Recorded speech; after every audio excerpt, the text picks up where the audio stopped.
Hello and welcome to today's video. Hello everyone. Today we're going to be talking about that I might have POTS. I might have sinus tachycardia. I have something wrong that my heart rate is constantly high.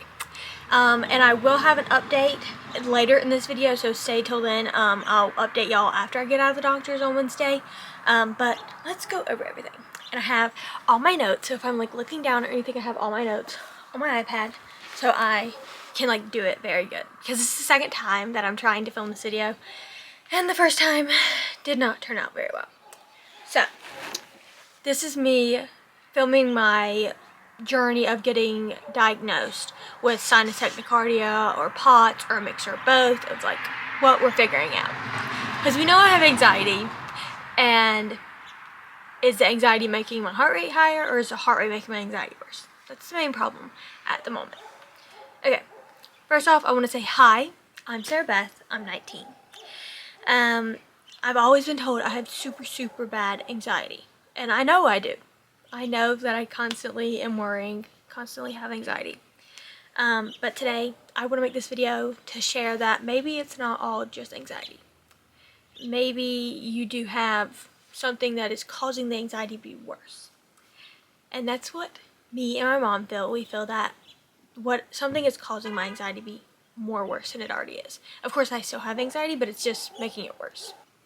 In today's video, I just want to help one person see and go to the doctor and just help them figure out why they are always anxious and why they always feel like they are so overwhelmed with life at the moment. And maybe it's not just anxiety. Maybe you're like me and everyone is like, you have anxiety, you have anxiety. Well, maybe your doctor is just pushing it under the rug so they don't have to deal with anything else and they don't have to worry about putting any other big diagnosis on you, and they don't want to spend the time on you. And so they're just shoving it under the anxiety rug. But of course I believe in anxiety, but maybe that's not all that it is.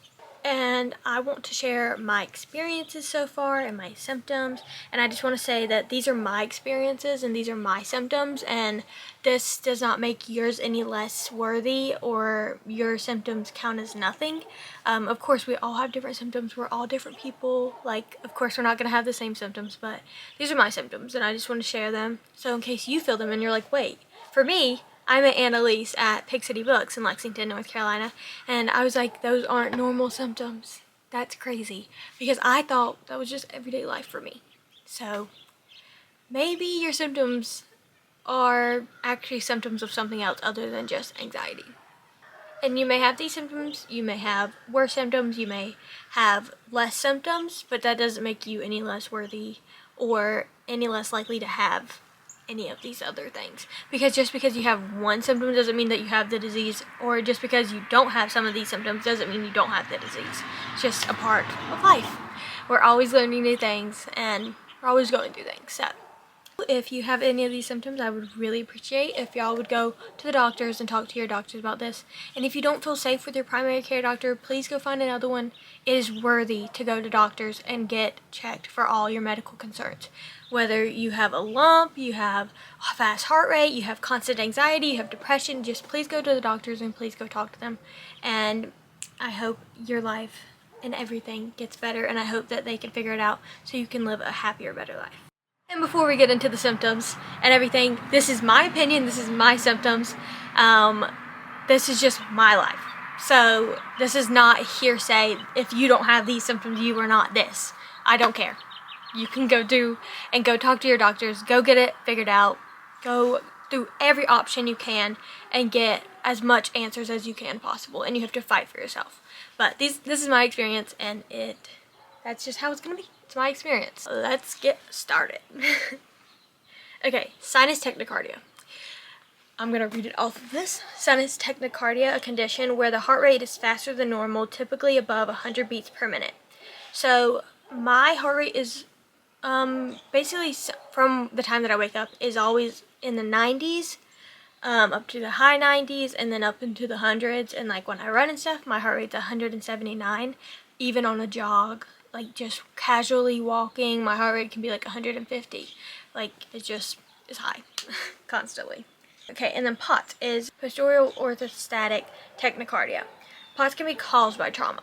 So if you have a traumatic event happen, or just your life is you're just down in the dirt right now in life, it can cause it. And then the bad thing is then those triggers will also trigger your symptoms to be worse. So like when my anxiety's worse, of course my heart rate is higher and my symptoms are usually worse. Like I feel worse. And a lot of people will be like, oh, that's just anxiety and that's just depression and all this, which I know I have, but that doesn't mean that it makes me feel so exhausted. It doesn't make me feel some of these other symptoms that we'll get into. So, but POTS can be caused by trauma, and then your symptoms can be triggered by trauma memories, or just thinking about trauma. Sometimes, like, I'll have anxiety dreams. Those can be really bad, and then I'll wake up and I'll feel like I've been like beaten to death. So those are some of the things. And here are some of my triggers, just to share them. Heat is a really big problem for me. Like I did a yoga class the other day and it got hot towards the end because the sun was blaring in through the windows, and I was like, I am gonna pass out. It is so hot in here. I did not, but I was like, oh my gosh, it's hot. But heat is one of them, which is a big factor. Doctors, it's weird, they haven't always made me nervous, but lately they have been triggering me. My mom just had knee surgery, and I went to physical therapy with her, which is literally just doing some like exercises and some stretching, and I was literally like 3 out of like the 6 times that she went, I almost passed out. And it's not because I'm like scared or anything, it's just, I don't know what it is necessarily, but like it just triggers me. I don't know why, but it triggers me, and I've almost passed out at physical therapy, which it wasn't even for me. So and then also talking about my medical issues, like I can already feel that my heart rate's up right now just talking about it. But yeah, talking about my medical issues, when I talked to Annalisa, I was passed out because I was talking about my medical issues, and I've learned that for doctors, especially like newer doctors, or if I have new symptoms, I write them down on my phone, like on the Notes app, and then I hand my phone over to the doctors, and I'm like, okay, so these are the symptoms, and it triggers me if I talk about the symptoms, so there's that. Let's start with the heart. Of course, like I said before, I have a higher heart rate, almost always in the high 90s or up, of course. Sometimes it does get into the 80s. And I've worn a heart monitor, and I've had a echocardiogram, and everything came back normal for the echocardiogram. If y'all want me to go over like everything that happened, like what I had to do to get to that stage, I also had an EKG. And I can talk about what happened. It was super easy, and I recommend it. Don't be scared at all to do it at all. High heart rate, it causes me to feel like I need to clear my throat. I don't know if I've done it in this video. Like I'm not thinking about it, and I just sometimes do it. But I feel like I need to clear my throat, but you have these vagal nerves in the back of your throat that cross, and they can like constrict or they can expand, and it can make you feel like you need to clear your throat. And I've had this symptom since like the summer, and it's just annoying. I just constantly have to clear my throat. And like when I'm in stressful situations or my heart rate's really high, I am clearing my throat. So when I graduated, and that was in May, so that was like before the summer, but I noticed then that I was clearing my throat, and my throat hurt so bad afterwards because I was like all by myself. Of course there was like other kids and stuff there, but I didn't know anyone because I did online. But my throat was like raw the next like few days, so that sucked. But yeah, clearing my throat. And we kind of thought it was like an anxiety, like not I don't have Tourette's, but like almost like a tic, like just a thing that like felt like I needed to do to like clear out my anxiety or something. I don't know. Somehow we pieced it together that we just thought it was an anxiety thing, but of course, no. There's a reason to it. We're not sweeping it under the anxiety rug. High heart rates can be caused from like standing up, like bending over, tying my shoe, and then standing up, and then like it can make you dizzy, it can make you lightheaded, it can make you nauseous. For me, it usually just makes me lightheaded, where like I'm not necessarily dizzy and like the room isn't spinning around me. I'm more just like, whoa. Or I see like sparkles in my vision. That's usually a main thing for me. But yeah, and then nausea, of course, and also with the heat can make me really nauseous. Makes me really, really nauseous. And before we move on to the next topic, I also want to say that, because it doesn't really go into really the other symptoms or the other categories that we're talking about, so we're just going to say it with the heart. Before we move to the next topic, we're going to talk about being dehydrated. Being dehydrated sucks. It feels like I am a zombie. I am moving in slow motion. Being dehydrated is a death sentence, for me, at least. And I'm always thirsty. I always feel like I need a drink beside me. And I think from always feeling thirsty and stuff, it's given me anxiety, of course. And I feel anxious when I don't have a drink around me. Like, I don't have a drink around me now, and I'm like, do I need a drink? Am I going to choke? I also have a fear of choking. Also weirdly came up when all these other symptoms came up. But I have a fear of choking now. Next, we are talking about my senses, which is like the 5 senses. I don't know why I named it that, but that's what we're talking about.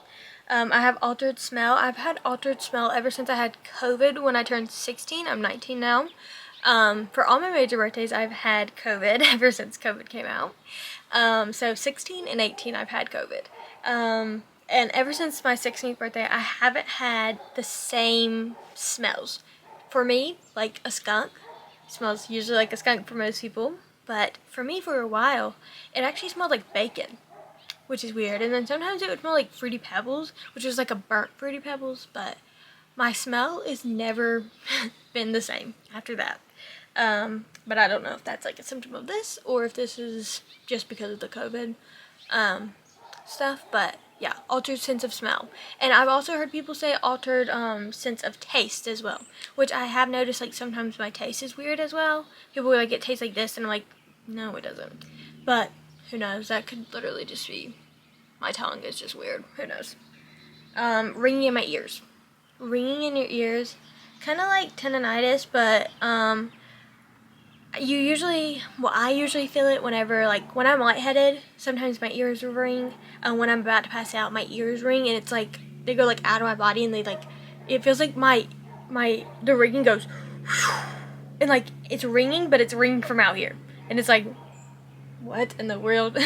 Like, like, while you're about to pass out, and it's like, what? And, when I was at the ear, nose, and throat doctor, because of the clearing of my throat, before we even thought about it being because of the heart rate and stuff, they were telling me, of course, anxiety because of the doctor, they were telling me that everything was fine, of course.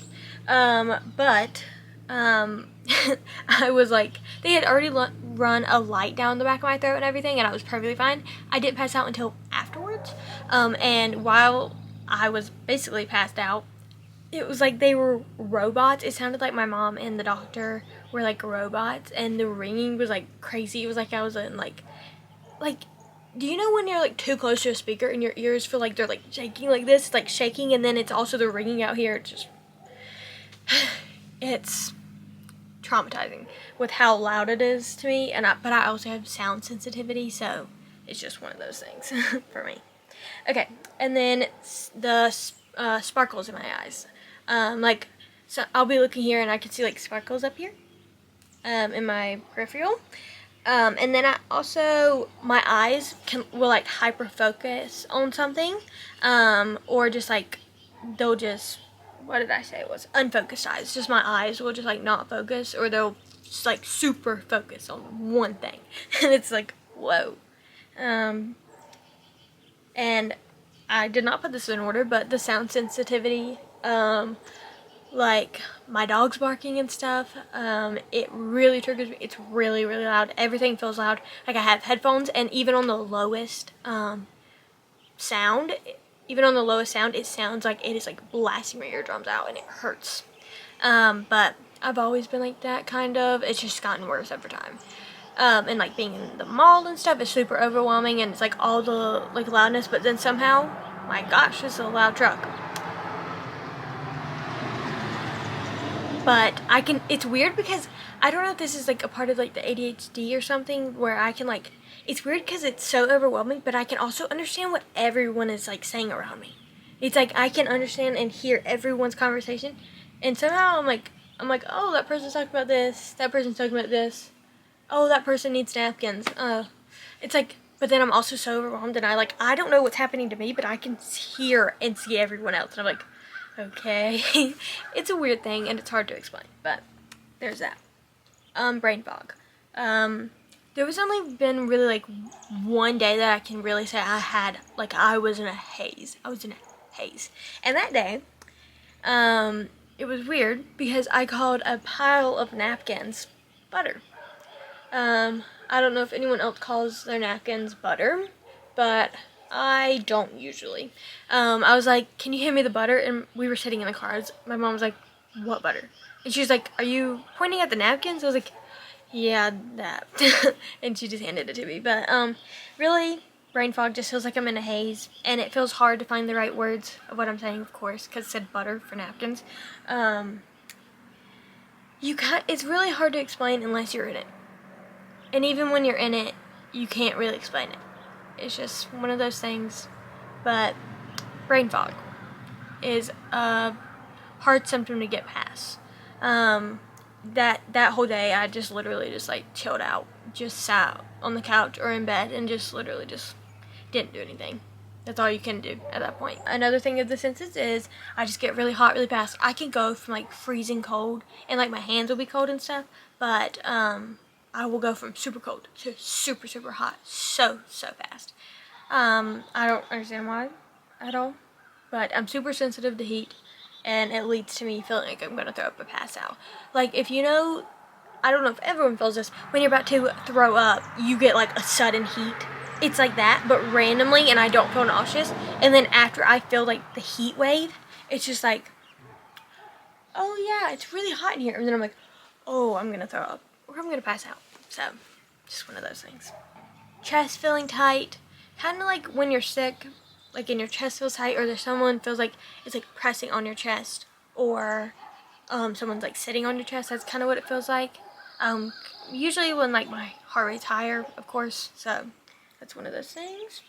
When I wear socks, like pretend this is my foot, and then this is like my shin and stuff. Right here feels like, if I wear high socks that are going up to here, it feels like someone has went like this all day, and it feels like I have bruises all up like the top and the top of my foot and up into my leg up here. I don't understand why. I've always kind of noticed that symptom through my whole life, but I was like, that makes sense though if it's like circulation problem with the heart. So that makes sense. And then randomly feeling like I'm being like bitten or stung, like if you get stung by a bee, it feels like that, but I'm just like standing in my bathroom, like brush my teeth, and all of a sudden I feel like I'm getting stung by something. It's weird. And it does have a name. Dysynthia? I'll put a word right here. I'll put the word right here so y'all can see it. But it's where you randomly feel like you're being bit or stung, but there's nothing there. Sometimes I also get it in my feet, where it feels like I have like a splinter in my foot, and I don't, of course. That's one main problem. I've noticed that when my heart rate's high, I'll feel it in my foot, and it's just like, really? It feels like I have a needle up my foot, but who knows. And then also one time I did this to my hair, and it felt like someone stabbed me with a needle on the top of my head, so just weird incidents like that. And then I've always had irregular periods, but we always chalked it up that I was an athletic kid. I was in competitive gymnastics and competitive cheer. So we were like, well, it's probably just because I'm really active. But it's still not regular, and I'm still active, but I'm not as active as I was when I was on like 3 cheer teams. So it hasn't really changed that much. And then constipated. I've been like this since I was a child though, where I am almost always constipated. But lately I've been running, and it has worked. I have not been as constipated while running, but who knows what that means. But I mean, I do know running usually helps you with digestion and stuff, so hopefully it'll keep working like that. Last topic that I know of. This is the sleep category. I've never been a really good sleeper. My mom always calls me the Energizer Bunny. I would always like run, and then I would randomly just fall asleep. Sometimes I would randomly fall asleep on the stairs. Sometimes I would not sleep all day, and I'd get in the car, fall asleep instantly. As soon as we hit the driveway, I'm up and I'm running again. I've just always been like that. Who knows? But I've never really gotten good sleep, and I've never really been good at a normal sleep schedule. Like, I even remember in elementary school, like, waking up at 7 in the morning every morning. I was like, this sucks, like, more than a normal person.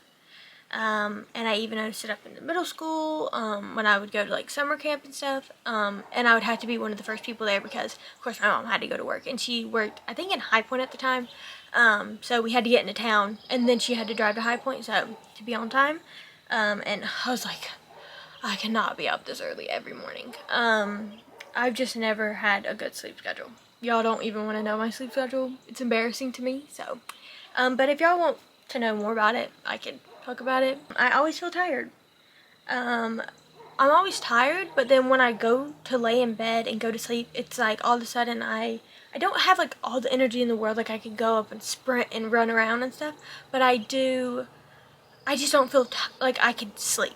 I feel tired, but I can't sleep is the problem. That's the best way I can explain it, is that I feel super tired, but once I'm laying down and stuff, I can't fall asleep at all. Yeah. No matter how long or how good my sleep is. I could sleep 12 hours, I could sleep 3 hours, no matter what. This car needs to get out of the way. I wish they would stop. Come on.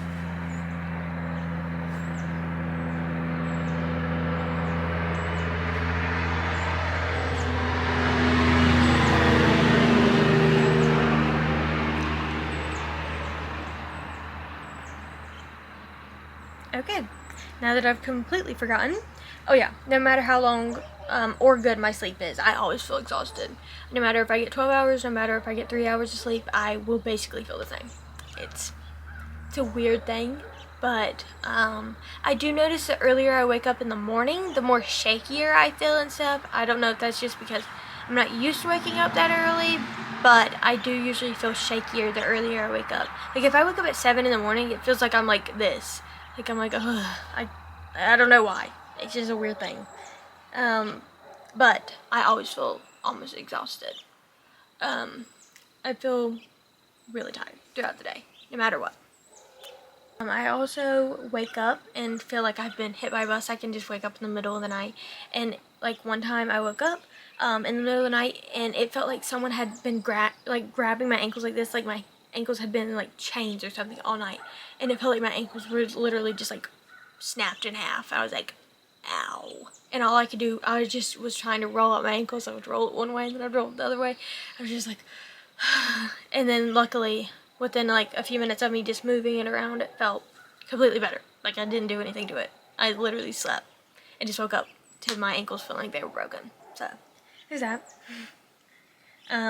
But also I've woken up with like my arms feeling like they have been like hit by buses, and it feels like my whole body has just been ran over. Kind of like, you know how like body aches are for like the flu and stuff, but it wasn't the flu, of course. It was just a random day. I felt fine otherwise. Or I'd wake up in the middle of the night, feel like that, go back to sleep, wake up perfectly fine in the morning. Maybe I'd be a little sore, but nothing crazy. It just feels horrible in the moment, but it goes away relatively fast.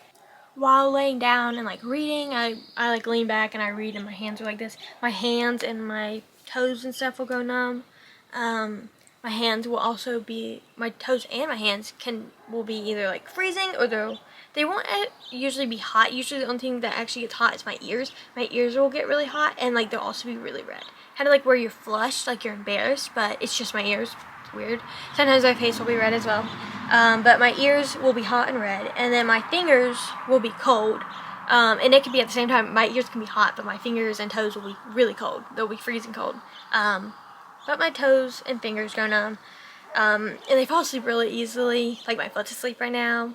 And I've been noticing when I run, my foot falls asleep. It's usually my right foot, I think. Yeah, my right foot. That falls asleep, so. But, I mean, both of them do fall asleep, but when I run, it's usually my right foot. Oh yeah, and of course, I have shaky hands. My hand's not really shaky right now, but, shaky hands, usually closer to nighttime. And clammy hands. I've noticed this for a while. In cheer and gymnastics, my hands would be really clammy.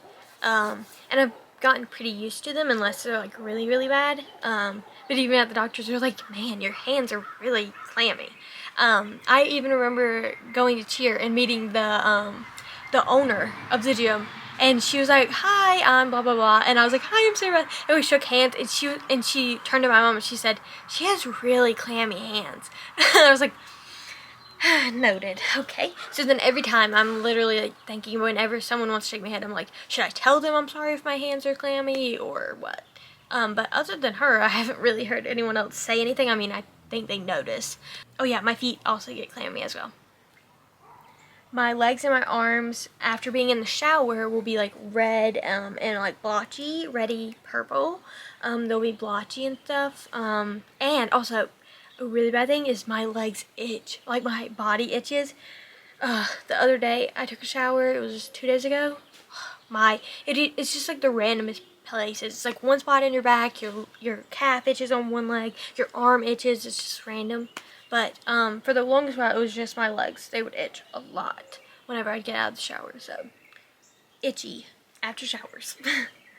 And I'm like, maybe I didn't get all the soap off. But then I'm like, no, I got it all off.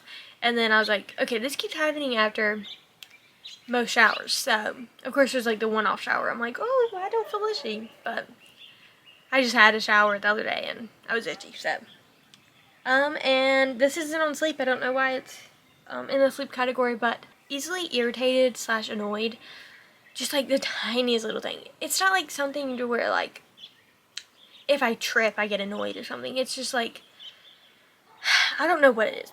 I just get really triggered really easily, but not triggered in like an anxiety way. I'm just like but like I'm not mad either. It's so weird. I'm annoyed but I'm not mad. It's hard to explain. It's just like, it's so weird. Because I'm usually pretty happy and stuff, but I am tired of being annoyed. I'm annoyed at being annoyed. But I don't know how to explain it. If any of y'all have any of these symptoms, if you can go any further into these symptoms and explain why you have these symptoms or anything like that, please put them in the comments. And if you are dealing with any of this, please go see a doctor and comment below and say if you've been to the doctor about this, what they said and everything. I don't necessarily want y'all to say, oh, you have this wrong, you have this wrong. I'm going to the doctor and y'all will see in the next clip that I went to the doctor, and y'all will see the results. So, bye everyone. We just left the cardiologist and we got the results back from the echocardiogram and the heart monitor.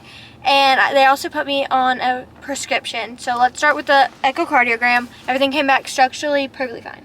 Yeah, no holes in the heart, no blockages, no anything. Yeah, so that's perfectly good.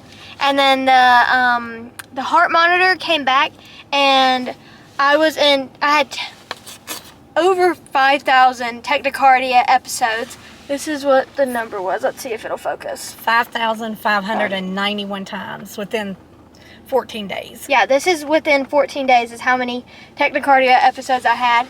And it was, how much was the percentage? My maximum heart rate was 159 throughout the 13 days. And then my average heart rate throughout the 13 days was 92 beats per minute.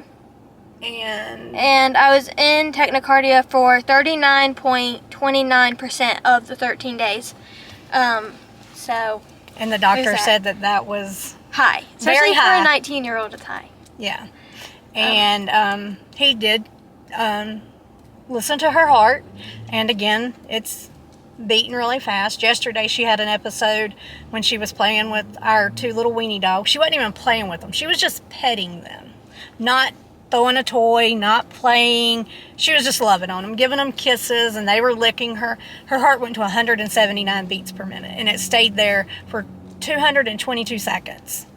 And then, like 30 minutes later, it hit 159. And she wasn't, it wasn't like she had been up, like, running with the dogs.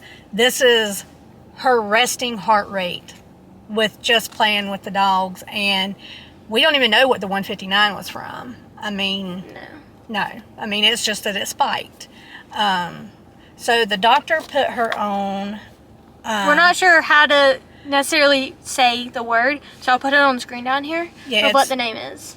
core Lanner, and from other parents that I have spoke with, that I've got wonderful connections, thank the Lord, and Kendra and her daughter, whose name is also Sarah, they both have POTS, and he didn't officially say she has POTS, but she has. He didn't technically say what I have, but the nurse did say I have the sinus tachycardia. Yeah, which it just means my heart's always like overreacting. But like I was asking about her not being able to, like it feels like she can't swallow and all of that, like POTS patients have, and he said yes. And so we're going to get her a medical alert bracelet because she does have to lay down when she gets dizzy. She knows, she can sense it. She still has the heart palpitations. But this medicine, she's going to break. We need to get a pill cutter because she's got to cut it into fourths. Yeah, they gave me the smallest dose of 25 milligrams, but he still wants me to break it up into quarters and then slowly take it and then just see like how it works out. And if I don't feel anything, like of course take one in the morning, one at night, and just slowly add up until it's good. Or if it gets under 60 beats per minute, then I need to just like stop. Yeah, stop and let him know. He said the other and this one has the least amount of side effects, and this is actually the medicine that Kendra and her daughter Sarah say is the best medicine that she can be on.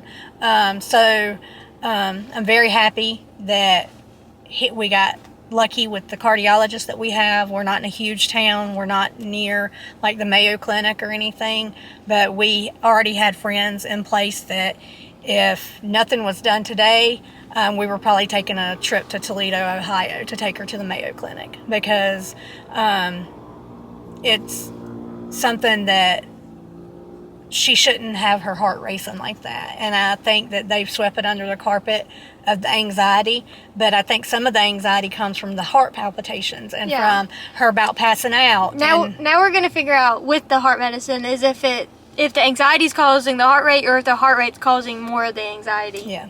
And that seems like what we've tried to find out in the past, like when we went to the ear, nose, and throat doctor, and they're like, well, let's see if the clearing of the throat and feeling like your throat's closing up is due to anything. And we walked out and they just said it was anxiety. Well, it's clearly not just anxiety. And we went to a sleep doctor because she can't sleep well. Well, her Tachymon app, I don't know if she's explained it yet, we had to mute it because even when she's sleeping, her heart rate was spiking. And so it's not normal. I mean, 24 hours a day, her heart's pounding out of her chest. Of course you're going to be anxious. Of course you're going to be, and a lot of people don't ever get diagnosed because they call it the white coat syndrome, where when you go into the doctor's office, your heart rate goes up. But until we ran into Annalise at Pig City Books, who told us about the app, told us once she was about to pass out, she started talking to her and she's like, oh my God, there's actually other people that have the same issues I have. I didn't know they were necessarily symptoms until I talked about them. I was like, those are not normal symptoms for everyone to have. Yeah, she just thought it was normal to live the way she's been living. Yeah. But our thing has been that it has been swept under the rug so many times. So if you're having issues, advocate for yourself. Advocate. Get your parents to advocate for you. I know she's 19. I try not to be the hover parent, but I know once she started wearing the watch, because she made me wear it for one day. And just to see the difference. Yeah, because she was like, oh, my Garmin's going to be great because it's even more expensive. It's a sports watch. Mine never triggered it. And no, yours was constantly like below 80. Yeah. Constantly. Yeah. Except like one time, and when it went to like 90 and you were going up the steps. And I just had knee surgery, so it's hard for me to go up the steps. So definitely advocate for yourself. We're probably going to get her to join the POTS group at the bookstore. We probably need to let Annalise know. And I will let Kendra and her daughter know, because for years Kendra's daughter went through the same thing. Instead of anxiety, they were telling her it was depression. So when I started telling her and I sent her the stuff, she says she's got POTS. We still don't know about the Ehlers-Danlos syndrome. She has, out of all of the things on their tests for that, she has... online Online. test. She has every single symptom Except like the one. elbows. And most of the time gymnast, and she did gymnastics and all-star cheer. So people that are flexible and tumble and all that, we've had to tape her knees because she had what was called jumper's knee. Where my kneecap moves around when I jump and run and stuff. And when she does tumbling. Yeah. And that goes hand in hand with the Ehlers-Danlos syndrome. And POTS also is connected to Ehlers-Danlos syndrome. So that's probably going to be the next issue. Evidently, they can take blood and see. And then she would have to go to a neurologist about that. But right now, the heart is our main issue. Because Ehlers-Danlos doesn't really bother me. Yeah, she doesn't do any more competitive sports. So, but I am training to do a 5K. Yeah. And I'm doing some yoga and stuff. But yeah. I'm not like not moving. Yeah, she is still exercising, but she's not. I would understand if I wasn't moving at all. My heart rate would be up. But. Yeah. Well, actually, your heart rate would be down, supposedly, but hers. But not if I'm like eating junk food. Yeah, but she wanted to hop on and tell y'all. Yeah, or did and you I go want to back show in them the name 3 of months. Yeah, the next medicine, if this one, like, I react weird, which I have had bad reactions to anxiety medicine specifically. Like Lexapro, I did not have a good time doing that. No, she was up. It sent me into a spiral. Yeah. And could you imagine your heart rate during that? And then the Wellbutrin. And that's where the clearing the throat thing started. Yeah. And the Wellbutrin, because both of those are supposed to be the lowest dose. The Wellbutrin, she did fine on 50 milligrams. We went up to 100 milligrams, and like every blood vessel in her eyes popped. And I was like, do you have pink eye? And so I was like, well, let me just look. And it said some medicines, and I clicked on it, and it was one of them. But that wasn't even until after I started having heart palpitations worse. Yeah.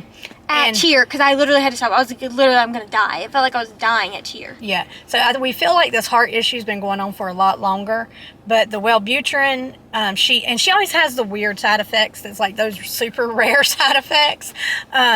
So right now we're going to continue with what she's given her for her anxiety, which is not a SSRI. And we're going to try the new medicine, and hopefully it helps. And I'll let you end your video. And I'll probably update y'all in 3 months when we get back in June.